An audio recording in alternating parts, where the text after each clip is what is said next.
దేవునికి స్తోత్రం. మన ప్రభువును రక్షకుడైన యేసుక్రీస్తు వారి నామంలో అందరికీ ఉదయకాల శుభములు తెలియజేయుచున్నాను. ఈరోజు దేవుని వాగ్దానము దినవృత్తాంతముల మొదటి గ్రంథము 4వ అధ్యాయము 23వ వచనము. వారు కుమ్మరి వాండ్లయ్యి నెతాయిమునందును గేదేరానందును కాపురముండిరి. వారు నియమము చేత అతని పని విచారించుటకై వారు రాజు నియమము చేత అతని పని విచారించుటకై అచ్చట కాపురముండిరి. మనము వీరు భౌతికమైన రాజు కోసం పనిచేస్తే మనము మన రాజు, మన తండ్రి, మన దేవుడు, మన పరమ రక్షకుడు అయిన దేవుని కోసం మనం పనిచేయటానికి ఎక్కడైనా నివాసం ఉండటానికి వెనకాడకూడదు. మనం ఎక్కడైనా ఉండటానికి దేవుని కోసం మనం ఎక్కడైనా ఉండటానికి మనం వెనుకంజ వేయకూడదు. మనకి ప్రదేశాలు అనుకూలంగా లేకపోవచ్చు, అలానే పరిస్థితులు అనుకూలంగా లేకపోవచ్చు, అలానే పల్లెటూర్లలో నివసించాల్సి రావచ్చు. ఎక్కడున్నా ఎన్ని ఆటంకాలున్నా మనకి పని భారం ఎక్కువగా ఉన్నా మనం దేవుని కోసం నిలబడాలి. సౌకర్యాలు ఎక్కువగా లేకపోయినా, పల్లెటూర్లలో ఎక్కువగా సౌకర్యాలు లేవు అని లేకపోయినప్పటికీ అక్కడ ఆ ప్రదేశాల్లో ఉండటానికి, అక్కడ ఆ ప్రదేశాల్లో నివాసం చేయటానికి మనం వెనకాడకూడదు.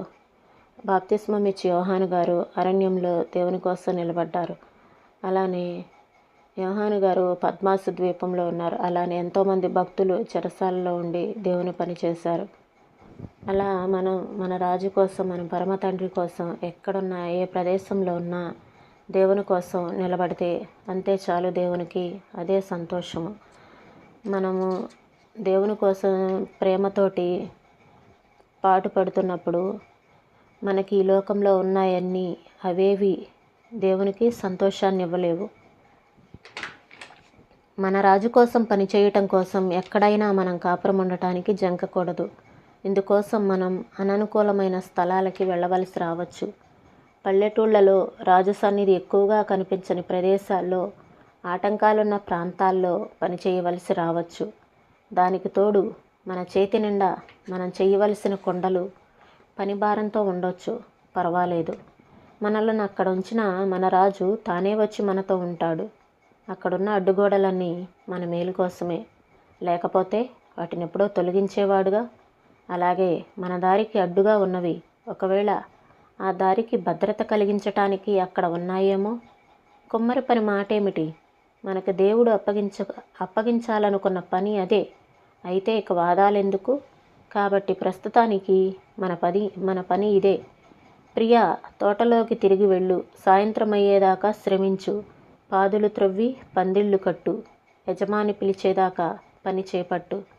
నీ చేతనైనంత సింగారించు నీ తోటను, నీ శ్రమ వ్యర్థం కాదు. నీ ప్రక్కన తోట పనివాడు నిన్ను చూసైనా ఒళ్ళు వంచుతాడేమో.